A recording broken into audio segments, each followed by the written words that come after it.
You're listening to episode 110 of Liz's Healthy Table.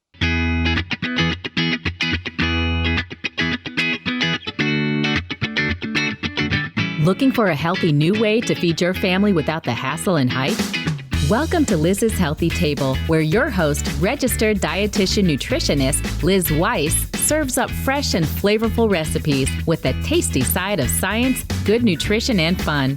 Are you and your family ready for some wholesome food that tastes great too? Don't change that dial. Your food adventure starts here.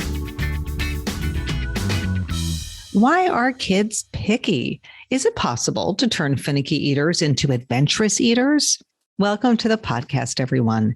This episode on picky eating pointers is from the archives, but I'm bringing it back as we say goodbye to 2021 and to the Liz's Healthy Table podcast.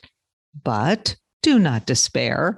In early 2022, I'm launching a new show with a new focus, but a topic I know you will all love. My website will stay the same. The only change is the name of the show, the types of guests I'll bring on, and the recipes that I will share with you on every delicious episode.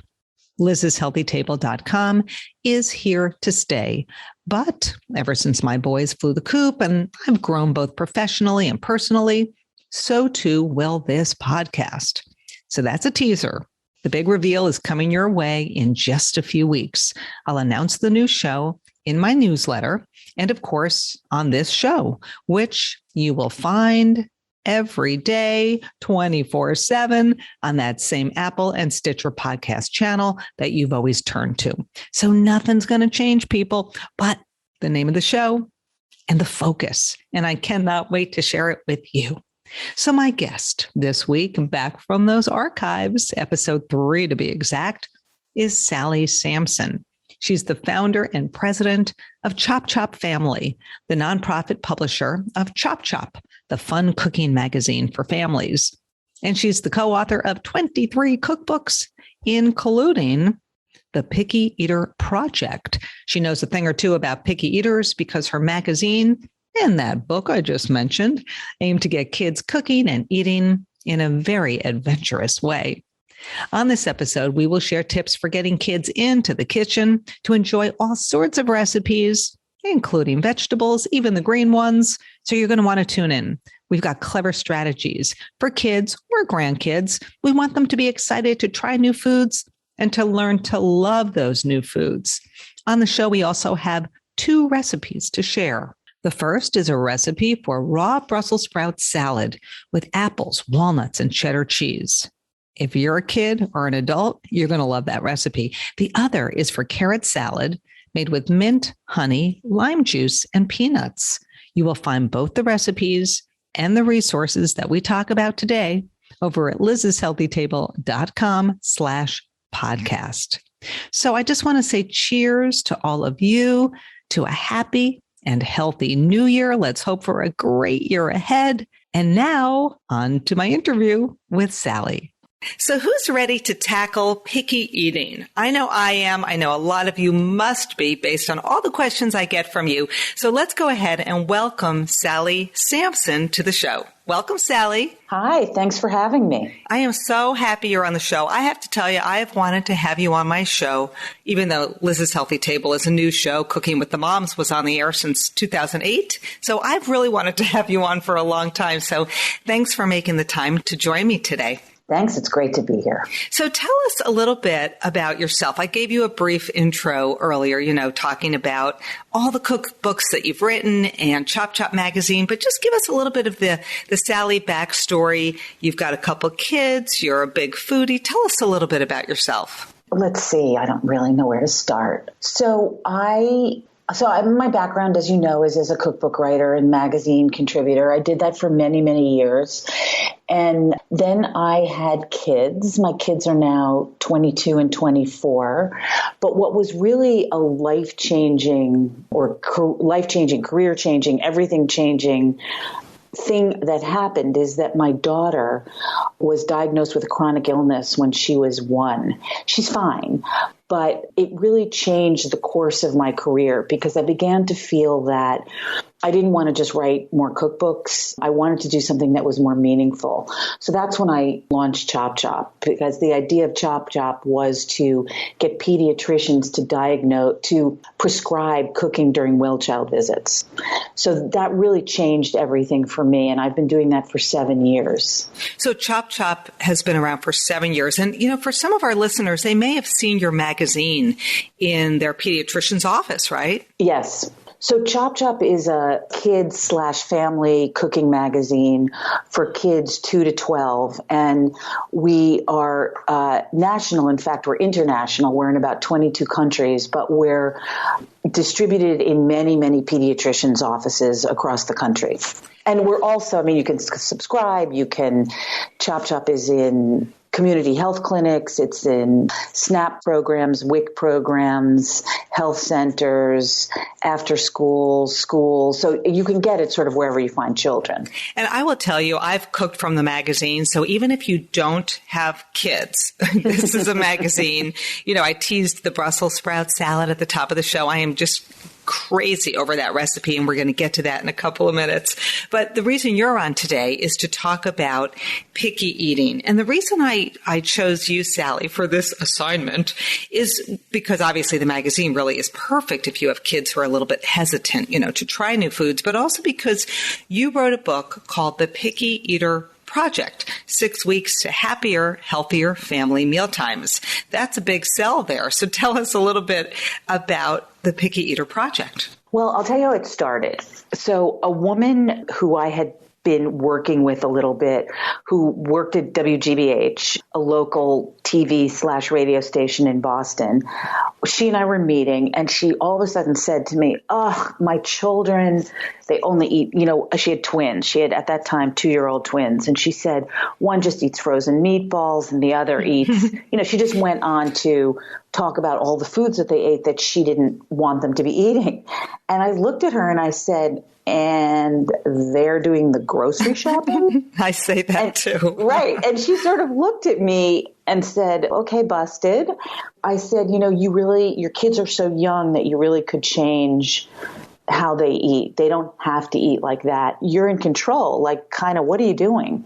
And let me back up also by saying that I hadn't really done anything on picky eating at this point, except that anytime I went anywhere to talk about Chop Chop and asked people if they had questions, inevitably 90% of the questions were people asking about picky eating. And I began to see that it was really a big issue. So back to her. So we started talking about her taking back some control. I said to her, if I pitch this idea to the New York Times, will you do it?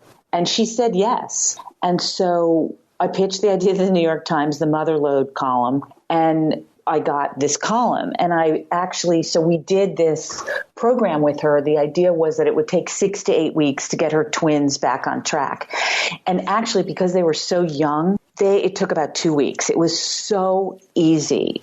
We gave her some rules, and it worked incredibly. And a large part of it was that she included them in the process. So, for instance, the first time they ever did anything, her husband took them to the grocery store and said, we're going to cook dinner for mommy, and we're going to make turkey burgers.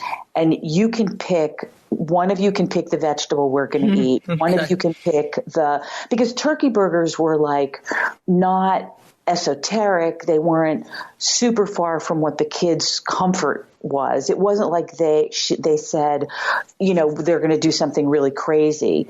They did something that the kids could sort of tolerate. And each one got to pick a fruit, one got to pick a vegetable. And I can't remember honestly what they picked, but they picked something, and because they had chose it, they were invested in how it turned out and ate it. And even the first night was pretty successful. And then they did omelets where she would mix up the eggs and have the kids stand by the stove, and they got to pick what went in the eggs, and it was flawless. Anyway, so I did it again in the New York Times with another 2 kids, and that worked out really well. And then decided to do it as a a book. That's sort of how it started. Right. And you mentioned that you have these rules. And I think when people hear the word rule, they start to get kind of stressed out. Like, ooh, what do you mean a rule? That seems mean. But I've always said that rules are great as long as they're reasonable and as long as you can enforce them. Like, so for example, when my kids were younger, and I thought we could go back and forth and talk a little bit about our own families and families like you've worked with. And I would say to Josh, he's the big brother, and now he's 22 and Simon's 18. But I would say to Josh when he was younger, listen, Simon looks up to you. So anything you do, anything you say, anything you eat, he's going to follow you. I mean, this is why Simon really was potty trained by 18 months old, because he just looked at his brother and said, hey, I'm done, right? So at the table, I would say to Josh, listen, I put a lot of time and effort into making this dinner.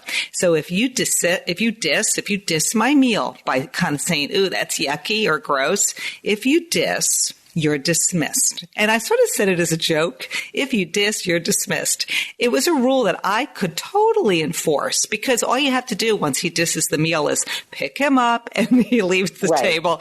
And it's going to be like a freak out moment, but you only have to do it once. It's like Ferberizing your baby, right? Exactly. So you do it one time. So he knew if I diss mom's meal, I'm going to have to leave the table, and I don't want to leave the table. So he was always really pleasant, and he would try stuff and eat stuff, and so Simon would follow. So that was a rule that didn't seem mean at all, kind of made fun of it or had fun with it, and I could totally enforce that. So I think, when parents start to get into a program and set some rules and set some parameters and start to enjoy the process of feeding their kids, this whole picky thing starts to turn into a little bit more of an adventure. What do you think? Like, what are some of the things that you would, suggest in terms of what's worked for you or what else has worked for families? Because you mentioned this mom who, they go to the grocery store, they're cooking together, they're investing the kids in the process. So I wish I had talked to you before I did the book, because actually it's interesting to think about the word rules, because you're right. People think rules, that's, sort of mean-spirited and it's very rigid, and our rules are not that at all. I mean, I'll just read you a couple of them. One is that as parents, we will be good role models. We will only ask the kids to eat foods that we are willing to eat ourselves. I mean, that's sort of goes without saying. And I think one of the things that does make parents a little bit uncomfortable, I should say this doesn't make brand new parents uncomfortable. It makes parents who are in the process with picky eaters uncomfortable, which is, as parents, we will decide what foods are offered when and where. So what we really say is it's your job as the parent to set the boundaries and to say, this is what I'm serving. It's the kid's job to eat or not. So we don't believe, and I'm a little bit unusual in this way, I don't think kids have to taste things. So for instance, the idea of like a child has to have one bite, I do not subscribe to that at all. My feeling is if you came to my house and you as Liz, you came to my house and I had broccoli rabe and you said no thanks. Oh my gosh, how did you know I hate broccoli rabe? Do you really? That's the one food I will not eat. Oh, that's so funny. I can make you eat it. I can figure out how to make you eat it. I won't do it. I can. I don't mean make. I can tell you a great recipe. Okay, but anyway, good. I would not say to you, Liz, you have to take one bite. So my feeling is you should treat children with respect. So if somebody's turned off by something, I don't think you should make them do it. So the main thing really about picky eating is the parent controls the meal. The parent says, this is dinner. And then if you want to eat, eat. If you don't want to eat, don't eat. Right. That's like the biggest thing. Yeah, I agree with you. When you really kind of change this mindset of, hey, this is a child, they should really not be treated any differently from anybody else. And we all have different likes and dislikes. You can follow all the rules, you can use all the techniques, but at the end of the day, if a child says, I don't feel like eating that today, or maybe I'm just not hungry, or maybe I'm in a growth spurt and I'm ravenous. So their appetites change just like ours, if not even to more of an extreme, just because I think their growth is changing so much. So their appetite changes. Right. I mean, I think that, so like in my house, when my kids were little, I was always working on a cookbook. So I was making I probably never made two of the same meal ever because I was always testing recipes. So my deal with my children starting at about 2 was, this is dinner. If you don't like it, you can get yourself plain yogurt, cottage cheese, or cereal. And our cereals were not sugared cereals. So, they were just like plain cereals. And at 2, they would paddle from the table and they would go get those things if they wanted it. And then recently when I was working on the book, I asked my children if I had really done that. I thought, did I really do that? Like, I think I did that. But they both said that I did, but that it wasn't really worth it to not try what I was making because they weren't being rewarded with like this great alternative. Yogurt, cottage cheese, and cereal, that's fine, but maybe it's worth trying the chicken. So as a result, I don't know, if I'm just lucky, but neither of my children were picky eaters. They almost always ate what was in front of them. When my kids were younger, I used to really make a big effort to make the food appealing. So like you had mentioned, hey, if I had Liz coming over, I'm having a little dinner party, you're going to make a big effort. So when my kids were younger, every meal I just said, I'm going to put the extra time in and I'm going to think about making this really appealing. And so if I were to cook up some vegetables, I might drizzle with some olive oil or saute in some olive oil and garlic or add a little Parmesan cheese. Hey, if I don't want to just eat steamed broccoli, I'm going to make this more interesting.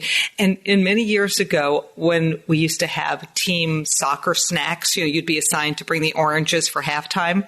I would go to great pains to cut up those oranges so they looked really appealing and into sort of those smile sections. But some parents would sort of cut them into these big chunks. I don't know how they did it. It was a little awkward, almost like the orange would be cut into 4 quarters or something. That's redundant, but you know what I mean. So Simon would say to me, Mom, some of the parents don't know how to cut up oranges. The kids are just not going to eat it that way. So funny. Yeah. So, a little tweak can go a long way to making that food more appealing. So you've talked about investing your kids in the process, cooking with your kids, shopping with your kids. That's really powerful stuff once you get those kids involved, because then, you always hear, oh, they're more likely to try it if they help you cook it. But it really is true. It really is true. We see this in Chop Shop all the time in photo shoots, is that we'll give, so mostly the parents are not there during a photo shoot. And so we'll give a recipe to a kid for them to test. And let's say it's kale. They're not going to say to me, no, I don't like kale, because they're trying to be good, and so they make the recipe, they taste it. There's zero issue. They come back and they say to their parent, look what I made, or they tell them what they made. And inevitably the parent will say, really? You made kale? Or broccoli or whatever it is, hummus. And again, the kids are invested. They're making it. They're really excited. I always say that it's like having artwork. The kid comes home from school and they want you to put it on the refrigerator. They want you to hang it up. So it's the same thing with food that they've made. They're proud of it. They want to show it off. I love that analogy. And also, I've always said to parents over time, it's sort of how you frame it. You could present that kale salad and say, honey, I'm not really sure you're going to like it, but why don't you try it? Versus having your child actually make it for the family. And of course they're going to try it. Why wouldn't they try it? Right. And the other thing is, if you say, we did an event once where kids were making their own sodas. So it was like seltzer and a bunch of different juices. And a kid came over. He was all excited. And his mother rushed over and said, Bobby, you don't like seltzer. And it was so counterproductive, because the kid would have made it and loved it. And I think he ended up staying and he did make it. But parents give their kids so much negative messaging. So start positive. Exactly. Keep it positive. Yeah, totally agree with that. Let me just back up too and just say that picky eating is sort of normal or natural. If you think about prehistoric times, we were hunters and gatherers. You kind of have to be skeptical when you see a new food. You have to assess it. You have to think, is this safe to eat or not safe to eat? So I think there's something biological there. What does the science tell us? Just when you were researching the book, did you dig up anything interesting kind of in that area? Well, the science is that, picky eating is a thing, and it is natural and normal to have the response exactly as you say. And actually sort of related to that, when we're talking about picky eating, we're talking about kind of your run-of-the-mill kid. There are kids who really do have sensory issues or who have things that are not, we don't define as picky eating. We're talking about the kid who doesn't taste the thing, turns his nose up, and won't do it. We're not talking about kids who have sensory issues, who have other issues that are not this. So, sometimes people react to picky eating and say, you don't understand because they have a more complicated child. We're not talking about that. Right. We're talking more like if you look at the bell curve, sort of who falls in the middle. Exactly. Yeah, you know what? I've got a podcast posse on Facebook. And for those who've joined it, I always say, hey, Sally Sampson's going to be my guest this week. Do you have any questions? And so Jacqueline is a mom here, and she said, I'd like to hear Sally's comments about texture and what is real versus imaginary. And then Michelle said, yes, my daughter gags with textured foods. I'm sure she makes up her mind before it even touches her tongue. So some kids are sensitive to textures, and others, it might just be they're getting used to a new texture. And I know I had mentioned to you that I wanted to kind of just touch on this texture thing a little bit. So I am not a doctor. My co-author is a doctor, and she would have a more intelligent answer. She would have an answer based on real science. But here's my thing. If your daughter is gagging at foods, don't make her eat them. Leave it alone. One of the other things that we find a lot with picky eaters is that if you give them a lot of airtime for their picky eating, they're going to keep doing it. So, for instance, I don't like things like puddings. I just don't eat them. Nobody, I've tried them. I don't like them. I love crunchy things, so I would not make a thing of it. I wouldn't push anything on her daughter, even if it's in her mind. If you force her to eat stuff or if you try to talk her out of it, it's not going to help. Right. So just go on to a texture she enjoys. Exactly. And then kind of ease her into the other textures. Exactly. And as kids grow up, their taste buds mature. That's one of the things I always say when I'm doing cooking classes with kids. I say, you might not love something today, but in a year or two, you might love it because your taste buds change. I used to say this to my boys all the time. Hey, Andy next door, he was like their teen idol. Andy next door loves tomatoes. I think you'll love them too. Right. Maybe not today, but one day. So you're empowering them to, you're giving them that opening to say, all right, maybe I'll give it another try. One other thing I might suggest to her is to have someone who is not her offer up a food to her daughter that her daughter normally gags at and see if she has the same reaction.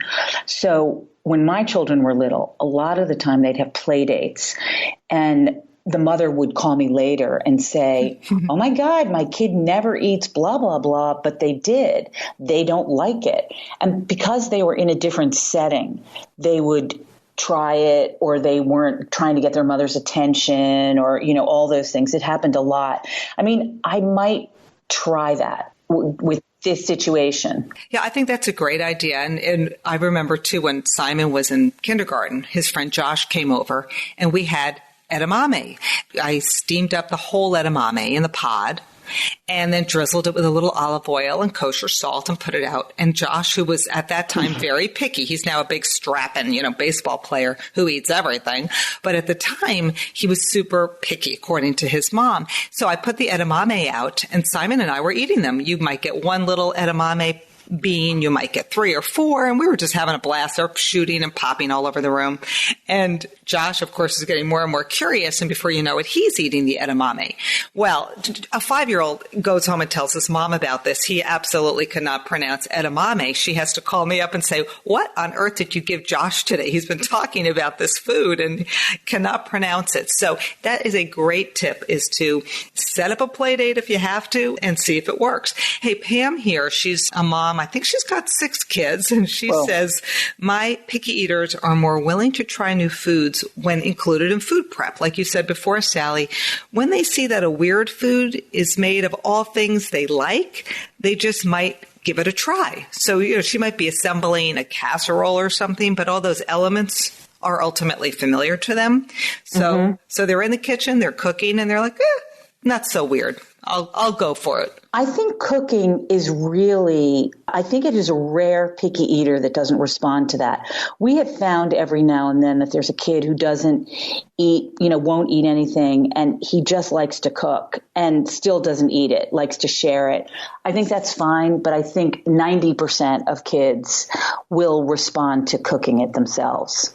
Yeah, and I've seen that kid who does enjoy cooking but is very hesitant to try. But I would say stick with it, because one day they might just take that bite. So veggies, that's a big question I get from parents, and that is, how do I make vegetables more appealing? And so the 2 recipes we're going to kind of go through today are from Chop Chop carrot salad and a Brussels sprout salad. But I thought, Sally, we could go back and forth just for a couple of minutes and talk about vegetables, the dreaded green vegetable, and how you make it more appealing. You talked about a kale salad before, and that child who got involved, and, sometimes kids will rub olive oil into the leaves and it kind of softens the leaves up a little or tenderizes the leaves. And then they wash their hands first, but they give that a try. But what else can you do with vegetables? We're going to talk about the raw crunchy salads, but what about things like roasting? Roasting is the thing. I mean, so yesterday we're doing a cooking class right now with the Girl Scouts, and yesterday they did red onion, butternut squash, and Brussels sprouts. And, they were like, ooh, Brussels sprouts. They love them. I mean, basically my feeling is if anything you roast, you drizzle a little bit of olive oil, salt, and pepper, and it's going to taste good. I mean, we've seen kids over and over it's just eye-popping. Broccoli, cauliflower, roasting. Anything roasted is fantastic. You did a taste test in one of your Chop Chop issues where you had kids trying vegetables in sort of a different state, right? Maybe raw, some kids like that crunch, or roasted, or with a dip. Is that something parents could do at home? Do sort of set up a little taste test to say, hey, I really think you're going to love broccoli, but there's 3 different ways you can make broccoli. Let's try them and see which of those 3 ways you prefer. We have in every issue of Chop Chop a taste test. I will tell you the funniest taste test I did with the original twins from the Picky Eater Project. So I went to their house and I brought 4 different dips with me. And really what I was trying to do was to see if they would eat vegetables, raw vegetables. I also brought cauliflower, carrots, broccoli, and I feel like I had one other vegetable. Maybe it was a snow pea or something like that. But I focused their attention on the dips. And I asked them which dips they liked. And, so they would try the hummus, for instance, and they would try it with a carrot. And I'd say, see how it tastes on the cauliflower. They had no issue at all with any of the vegetables. And sometimes it's a delivery system for something else. But then once they see, well, I had the cauliflower with the hummus, now they could eat the cauliflower. I think that that's a kind of taste test you could do where the kid doesn't even realize it. The same thing is you could take a piece of broccoli and you could try it raw. You could grate the stem. You could steam it. You could roast it. Those are great examples. We've also done taste tests we've done a million taste tests where we show them what happens when you add salt to something, or you add different kinds of salt. So soy sauce, regular salt, kosher salt, that kind of thing. Or just what happens if you put curry powder on something or you put chili on it. Kids who normally say, oh, I don't eat anything spicy, they get also invested in the game of it, which is really fun. I like that idea, turning it into a game. Yeah. Sounds good. So if you were going to roast broccoli florets, just tell everybody how you would do it. So there are two schools of thought on this, if you can believe it. One is that you preheat the pan. So you put the pan in the oven and you get the temperature up to 425. And in the meantime, you've chopped up broccoli, including the stem. You drizzle olive oil, salt, and pepper, and then you dump the whole thing on the hot pan. You do get a slightly better kind of char that way. But even if you don't do that, it's not quite as safe with kids. So when I'm doing this with kids, I'd rather have them start on a cold sheet pan. And so you dump the broccoli on there, you put it in the oven. I like everything very charred, really. So I personally go a little bit farther, but I would say, start checking at 15 minutes, depending on broccoli, for instance, look and see, is it the color and the texture that you want? But cauliflower, almost everything works that way. Do you turn it halfway through? I don't. Okay. I don't. So you can, when I'm doing stuff with kids, I like to engage as little as possible with the hot oven. I don't think that it's necessary. Again, you can preheat the pan if you want or not. You can turn or not if you want. I'm pretty relaxed about all these things. But I think, what you want for the kid to think it's fun. And so it doesn't have to be the absolute perfect way you would eat it. And you could do this with any vegetables, Brussels sprouts, asparagus spears. I actually love roasting those. Baby carrots you can roast. My dad actually is very picky with vegetables and very, very sensitive to textures, but that's because he has false teeth and that's what happens when you're 87. But I will take baby carrots and I will toss them with kosher salt, black pepper. I might add some fresh thyme, little bits of thyme, and I'll roast those. I'll toss them halfway through and they get nice and tender. In the case of my dad, really tender. And they get so sweet. It's really like eating candy. It's absolutely true. I mean, everything sweetens when it's roasted. I'm trying to think if there's anything that I haven't successfully roasted. The only thing that I will say is that sometimes if you're roasting two different things together, like let's say you want to do broccoli and cauliflower together, cauliflower takes longer.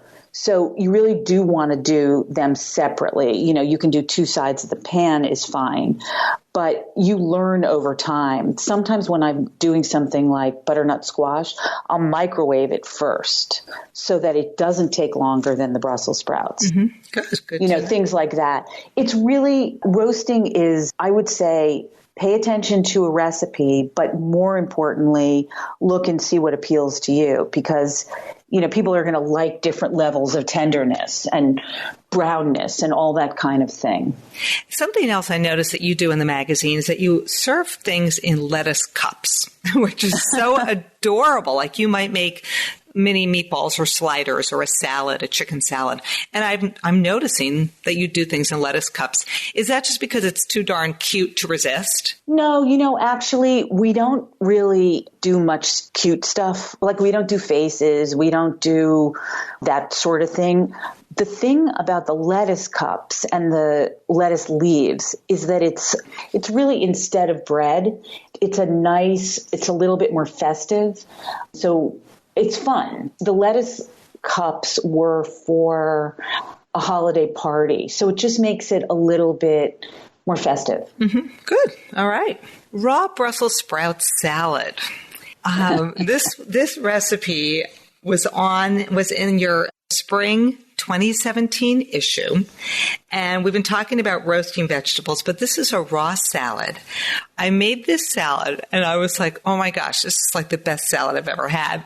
So I want you to tell everybody, if you have that recipe in front of you right now, what ingredients go into that recipe and how do you prepare it? And why is this something that kids would enjoy helping you make and eating?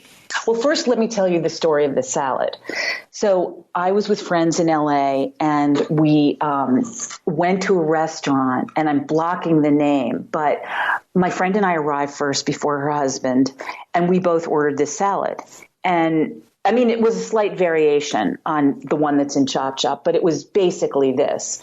And we were like you, like, this is the best thing I have ever eaten. I had never had a raw Brussels sprout salad, and we just thought it was amazing. And then her husband arrived, and he ordered one, and he ordered something else, and we took his. We could not stop eating it. And it's really funny to think about that could be something that's so amazing. So what this salad is it's raw Brussels sprouts. In the case of Chop Chop, we did apples, but you could do apples, you could do pears, you could do sort of any kind of fruit. Nuts, again, any kind of nuts. I think the original recipe it might have either had Marcona almonds or almonds. And I think, I don't actually have the recipe in front of me, but I've made it so many times, I think I can probably get it right. So it's Brussels sprouts, hard fruit, nuts, and cheese. And in the original recipe, it was smoked Gouda.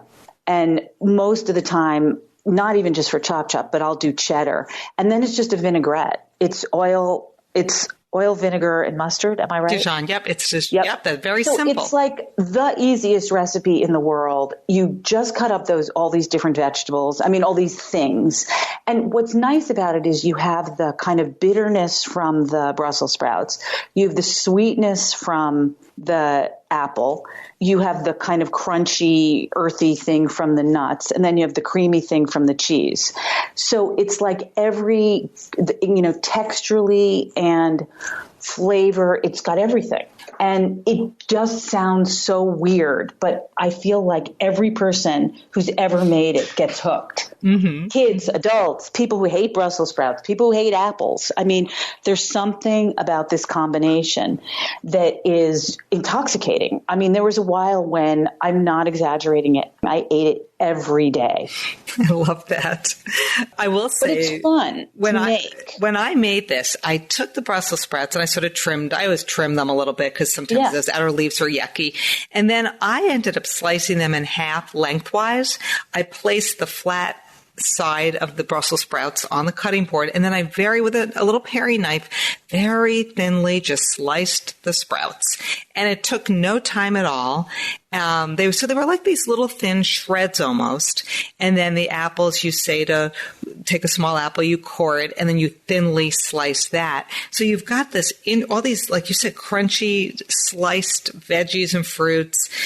I think I used walnuts. You say you could use walnuts or almonds, but so simple. And like you say, intoxicating. I love that word. So I encourage everybody to give this a try because, if your kids are more into crunch than they are into, say, the sweet roasted veggies, I would totally go for this recipe. And you could add to it. You could add grilled chicken to it. You could add grilled shrimp to it. So it doesn't just have to be a side salad. You could turn this into a main meal, I would say. I agree. And also, I mean, cutting Brussels sprouts is not obviously for a 5-year-old, but there's no reason that the adult couldn't cut the Brussels sprouts and then have a younger child throw in the nuts and throw in the cheese. It lends itself to almost any level of participation you want. The other thing is that, I don't know, am I allowed to say a grocery store that has something you could use? Yes, ma'am. Okay. So Trader Joe's has it's broccoli slaw. And I believe it's made from the stem of the broccoli. So it's got, sort of a little bit of the flavor, that kind of slightly bitter thing. And so if you're feeling lazy and you don't want to do the Brussels sprouts, you can buy that and substitute it. And it's also fantastic. I like that. The lazy tip to the salad. Exactly. Why not? Right. So some people listening might say, again, my picky eater, my finicky eater would never eat that. So would your advice be then to have your child make it with you and see if they try it in that situation? That is going to be my advice in every situation. Have your kid make it with you, or say to them, I want to make this salad. I can't decide. Should I do apples or pears? Or should I do almonds or walnuts? Should we toast the almonds? I would just engage them as much as you can possibly engage them. And if they don't eat it, they don't eat it. Good tip. Something I have on my website on Liz's Healthy Table, something that I would also say, and I have this free download on Liz's Healthy Table. Just go over to the freebies section, and it's a recipe reviewer chart. And what this does is it's a chart, and when you're trying a new recipe, you just write down the name of the recipe, and then you ask your child to be the recipe reviewer. Did you like it? Were you neutral on it? Did you dislike it? You could use a little smiley face or a frown face, and then you could reward them. You might say, for every recipe you review, you're going to get a sticker, and after 10 stickers, you're going to be able to go out and buy a new soccer ball or, something that might entice your child to become invested. And, again, you said you don't want to force anyone to try anything, but if your child is willing to try, then this is a great way to make it a little more of a game and have some fun with it. I also think that, I love this idea of them reviewing, but I love the idea also of saying to them, don't just say it's icky. Don't just tell me why you don't like this recipe. And because then you're getting information rather than, because again, anybody is entitled not to like things. You could not force me to eat peanut butter or a boiled egg. I will not eat them. I have had both. I'm a grown-up. I'm not eating them. And I think a child should be allowed to have the same thing. I don't like this, but why don't you like it? And then it doesn't feel random to the parent. It's it's too spicy. My daughter used to not like seltzer. She said that it stung.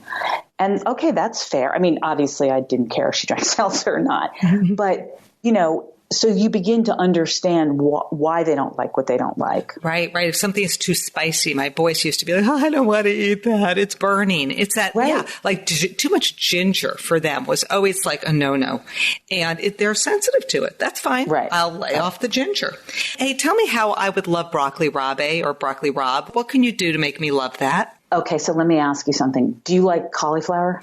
I love cauliflower, but broccoli rabe is bitter. What about, do you like provolone or cheddar cheese? I love it. Okay. So again, a stolen recipe. There's a place near me that makes a sandwich that is roasted cauliflower. They don't roast it. When I do it, I roast it. They fry it. But my version is roasted cauliflower, steamed broccoli rabe, cheese. I also do jalapenos. You might not like the jalapenos on bread as a sandwich. And what I would say in your case is do mostly roasted cauliflower and do a little bit of broccoli rabe. It's to die for. It's in the way that, and you do it on something like focaccia, and you do it with the cheese, and so the cheese mellows out the bitterness. Try it. I will. It's amazing. The other thing with broccoli rabe is you can do with white beans, same thing, mellows out the bitterness, creamy, really good. I'll send you a recipe. Well, thank you. I think it's probably for me having broccoli rabe on the side on its own. It's it's too much. But hey, other than that, I pretty much eat just about anything. And I'm happy to report that my boys do as well. And that's because, as kids get older, they get really hungry, but, they've had years of exposure and then they're on their own. When my boys were younger, I'd roast Brussels sprouts. Simon ate them like crazy. Josh, a little more hesitant, but now he's like a starving, college student. It's whatever, lay it out there. I'll eat anything. Carrot salad. I made the carrot salad from Chop Chop, which was 3 large carrots that you scrub and you peel and then you grate on the large holes of a box grater so they're kind of shredded. And then you just combine the carrots with the juice of a lime and the zest, half a lime. You add honey, chopped mint. You call for peanuts if you like peanuts. I think I added almonds because that's what I had on hand, a little bit of salt. And this little carrot salad was so delicious and just kind of a nice change of pace from your basic baby carrot and ranch dip. I love that salad. Thank you. Very simple. One of the other things that we do in Chop Chop is, after each recipe, let's say the recipe calls for peanuts. We'll have a thing that says, you can also use almonds or pistachio nuts, or instead of lime juice, you can use lemon juice. Instead of lemon juice, you can use vinegar. We also want kids to learn, okay, I don't like lime. So does that mean I don't make this recipe? No, I make it with something different. Or I don't like nuts at all, or I'm allergic to nuts. Leave them out. So what we want is for kids to learn how to cook using our recipes, but most importantly, to learn what they like and get to a point where they can feel comfortable adapting a recipe, but we give them the tools. And the carrot salad is really a perfect example of that because everything in it can be changed. Yep. And I like this as a side salad, or if you're into the bowl meals, like I love bowl meals where it's like a little bit of this, a little bit of that. So you can have that carrot salad as one component. Right. I'm a big fan of hard-boiled eggs. It sounds like you're not. I love them. I could eat them every day. Thank you very much. But you know what? Why not celebrate your dislikes? My husband does not love cucumber. And when my boys were younger, I'd say, Dad doesn't love cucumber. He's not going to eat it, but that's more for us. So again, acknowledging that it's normal not to love everything and that why not? Tim doesn't want it. We'll take it. Thank you. Why not? Although I will say Tim eats English cucumbers. I think it must just be the regular cucumbers, but seems to like the English. So, give it a little tweak and then maybe they'll like it a different way. Right. So, Sally, if you could fill your bookshelf with a bunch of cookbooks, and I'm sure you have a zillion, but for the folks listening in today, hopefully they'll all subscribe to Chop Chop Magazine. And by the way, is your website chopchop.com? It's chopchopmag.org. Chopchopmag.org. And so people can just head on over and subscribe if they want to. We do have a giveaway, U.S. only, but for folks who want to subscribe, what is it a year for a subscription? $16.95 for 4 quarterly issues. Okay, so they get an issue every quarter. And the magazine is filled with recipes and different did you know kind of columns, taste test columns, that sort of thing? Yeah. Okay. So, but if you could grab a book and hand it off to a listener to say, this cookbook is fantastic. You need to have this on your bookshelf. What would that be? Well, it would be the Chop Chop cookbook. Oh, do tell. Why do tell? I mean, so we did a cookbook about 3 years ago, and it's really all the basics that kids need to know how to cook, or really that anyone needs to know how to cook. And I should also say, as a little plug, we also have an online cooking club for kids. It's free.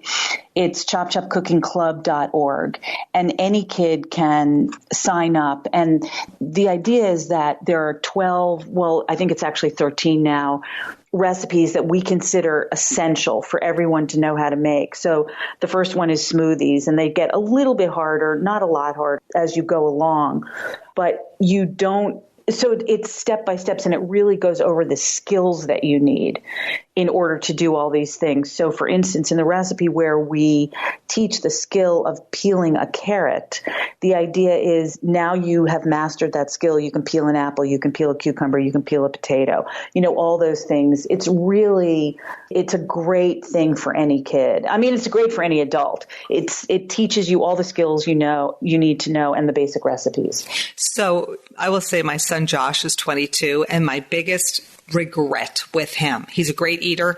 He just does not want to cook. And he's like Mr. Wall Street wannabe. Yeah. So he thinks he's going to, quote unquote, hire somebody. Okay. I'm like, you kind of need to know how to cook, buddy. He does an omelet beautifully. But I think I'm going to hint to Josh that he should join. He'll probably give me a dirty look. But yeah. He would not be the only 20-something really? At all. In fact, we have a few adults. Oh, good. We have plenty of grandmothers who subscribe to Chop Chop for themselves. I mean, we've had them call us up and say, if this is just for me, and can you have more of X kind of recipe? I mean, it's really sort of basic stuff and not so basic, but it's for anyone. It just happens that we're focused on kids. Mm-hmm. Good. I love that. And what about, I love asking my guests this, but is there a chef or a cookbook author or somebody out there that you just say, oh my gosh, I want to meet that person, or I've met this person, they're sort of up on a pedestal Anybody like that in your world?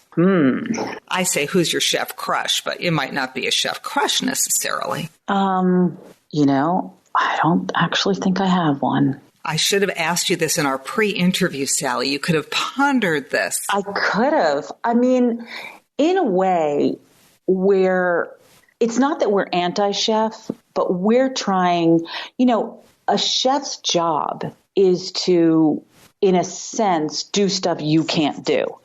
Like either whether it's through technique or using esoteric ingredients. I mean, the most interesting chefs are doing stuff that we can't do at home or are unlikely to do at home. And what Chop Chop is about is actually the opposite. It's how to break the thing down so that it's not esoteric, it's not a secret, it's just simple. And so we're kind of the opposite. So it's hard for me to answer that question. Well, I will say that sometimes, and I think if you're a great chef, then you're able to translate some of those secrets. Like, so for example, and I say this all the time, I love Yotam Adolengi. Yeah. And I love his cookbooks. I will say sometimes I tweak his recipes because I have to go to Penzeys and get the spices, and then I have to go to Whole Foods, right. And then I'm at the Stop and Shop. And so it's a bigger deal than sort of that every day. Break it down. And yeah, that is what I love about Chop Chop, because your recipes are so simple, but they're special too. I mean, the Brussels sprout salad, couple minutes to make, everyday ingredients, but it's the way you combine them that kind of has that little wow factor. Thank you. Well, you're welcome. That's our intention. I get it. So anything else you want to say, Sally, about picky eaters? I mean, we've covered a lot of ground. We could probably go on and on all day, but is there one little kernel of advice that you want to share with listeners before we let you off the hook here? I think the biggest thing really for me with picky eating is to have the parent relax a little and not make it such a big deal. Most kids, not kids who have sensory issues and failure to thrive and things like that. I'm putting those kids aside. Most kids will eat when they're hungry and will relax, we'll fight less if the parent doesn't make it a big deal. So just enjoy it. Enjoy the process. Exactly. I always say, you teach your kids how to read and write. You teach them how to ride a bike. You teach them how to love vegetables. You teach them how to love a variety of foods. If you frame it that way, it doesn't seem like this big mystery world. It's a normal thing to add to your to-do list. Exactly. As a parent. Well, Sally, thank you so much for joining us on today's show. Thanks for having me. Well, that was a lot of great advice. And I just want to remind everybody to head on over to liz'shealthytable.com. On the podcast page, I'm going to have the show notes from today's show. So lots of resources, lots of links. And then on the blog, I'm going to give you step-by-step that carrot salad recipe, compliments of Chop Chop, and information on how you can enter the giveaway to win a 1-year subscription to the magazine. So head on over and don't forget to follow me on Facebook, Pinterest, Instagram, and Twitter. Until next time, thanks for listening to Liz's Healthy Table.